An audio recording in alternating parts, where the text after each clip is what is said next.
You guys were just the podcast that was our Mecca, our God. Like, we looked up to you guys when we were starting our show, so it's really crazy to be it's sitting a on this circle. couch. How long ago did you guys start your show?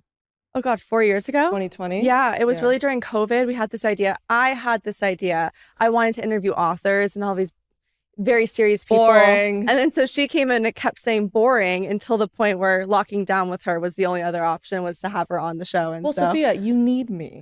we do need each other. I'm not gonna lie. She definitely balances me out. Yeah. I'm more of the serious older sister and she gives off like the young fun vibe. How many years difference? 28 and 26, so 2 years. Yeah. One thing that strikes me as so interesting about both you guys is you seem like really hard workers who are willing to put in the reps. And I feel like you guys almost, you know, both of your parents, you could sit back and sort of relax a little bit and you don't.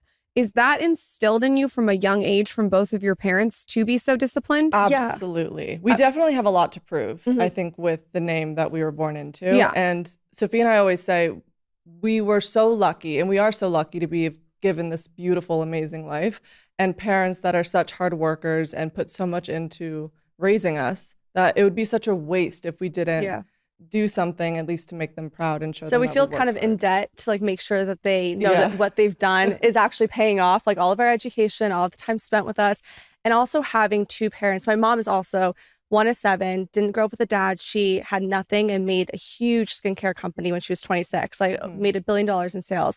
So we've had two very ambitious, hardworking from the ground up parents. And I think that was also very different in comparison to a lot of kids. I think that were kind of raised sometimes with money, where our parents are like, you have to understand, you have to earn it. You can't say your no pleases and thank yous. You have to be courteous. So we're very much heady in terms of when it comes to career. We're very, very, very passionate about it. People wrong.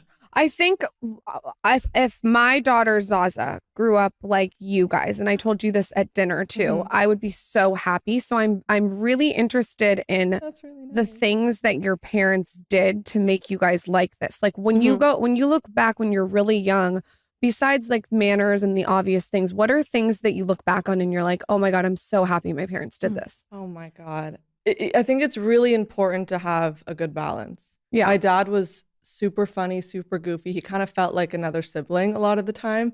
Like he wasn't very strict on homework or school or anything like that. The only thing he was very strict on was boyfriends and curfew.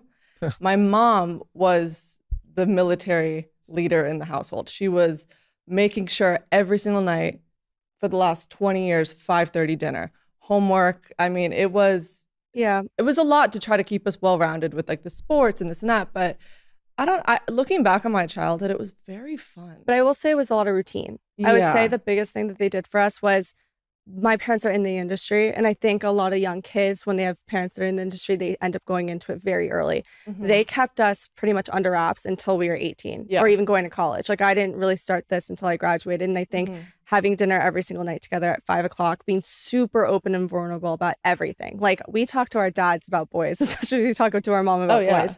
And I think having that very big transparency with each other and honesty and keeping tabs has been the biggest help for us, honestly. What was the routine? Like, okay, what do you mean? There's two routines. Yeah, what's the There's routine? a Sly routine. Sly routine. And a Jennifer routine. I want to hear each routine. Sly's is, I don't even know if there's a word to describe how unusual I'm sure it was. We'll get into diet after, but I'm not kidding when I say this. We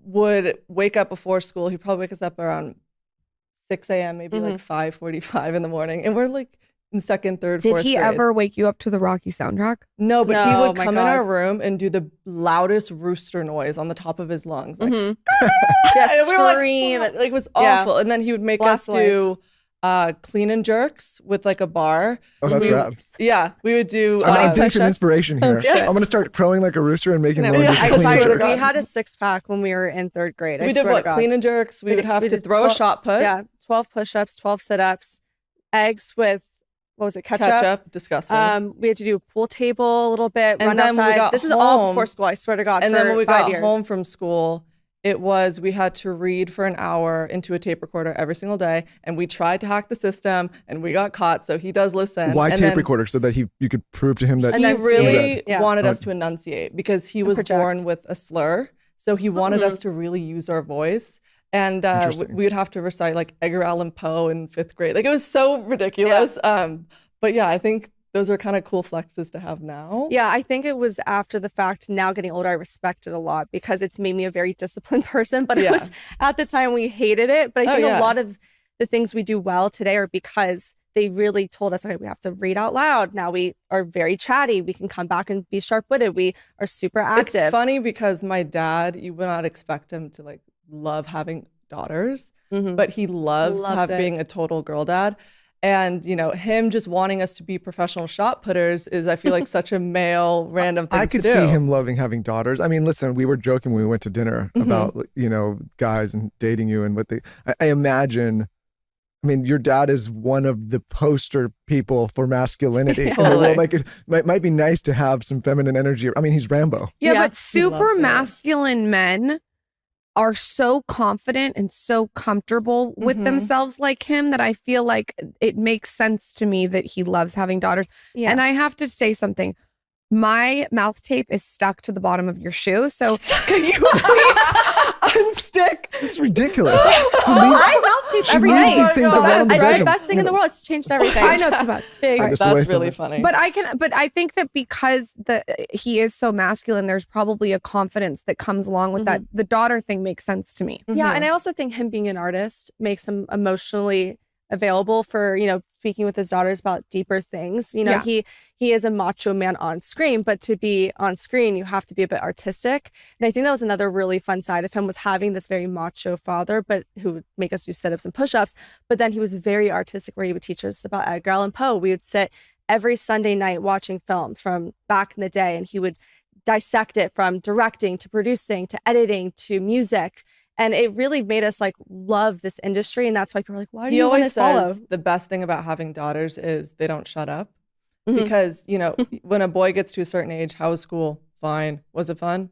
It was okay. He's like, daughters, they'll just talk to you about, oh my God, I chipped my nail. And then Becky told me, and he loves it. He loves the drama. Yeah. Oh, he likes the juice. Oh, he loves it. He calls us about dates. He wants to stay home with a book and be left alone, but this guy loves the juice. I like to know what's going on out there. Exactly. Why not? You guys have a similarity. What's the Jennifer routine? Oh my God. My mom, honestly, we always say, like, if I could be half the mother that she was to us, I would be so happy. I don't know how she had that many hours in the day to do everything. She was always carpool, drop off, pickup, room mom, always showed up. I mean, we'd have volleyball practice from school like 4 to 6, and then we'd go to another club 8 to 10, and she was always there. And she was out of town every month shooting her HSN for her her skincare line. She would drive us to school every day. She was room mom. She was so involved to the point where I don't even think there was a moment growing up where she wasn't there. And how did she travel and then also show up like that?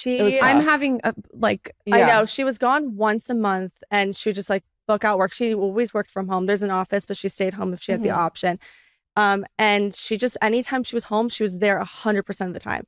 And there would just be like 5 days in the middle where she wouldn't be there, but she would call every single morning, every single night, call throughout the day. She really did sacrifice us until we were probably 20, like her own life, because she just poured so much into us. And now she's sort of in this mode of rediscovering what her life looks like without kids. Which is probably almost kind of a little bit of a mind fuck. Yeah, she bought 3 Cavapoos in replacement of all 3 dogs. Every time one moved out, she bought a new dog. Yeah. Oh, I thought this was like a cow. No, what do you call it? She would love to get a cow. No, she bought 3 dogs. Three different dogs. Okay, so each time you guys moved out, she got a dog. Yeah. To birth them and take care of them like their own children. I mean, that's actually pretty genius. It is. She's obsessed with them. Yeah. She loves them as much as they love us. How did you guys manage to stay so grounded around the celebrity culture of LA and Malibu? And I asked you this at dinner too. It's so interesting to me because you almost like would expect you guys to be a certain way. Yeah. And you're not. Right. And it's like, it's kind of like shocking the way you guys grew up. I don't know if it was because we were nerdy growing up. I was just going to say. I really think what it was. Truthfully, we weren't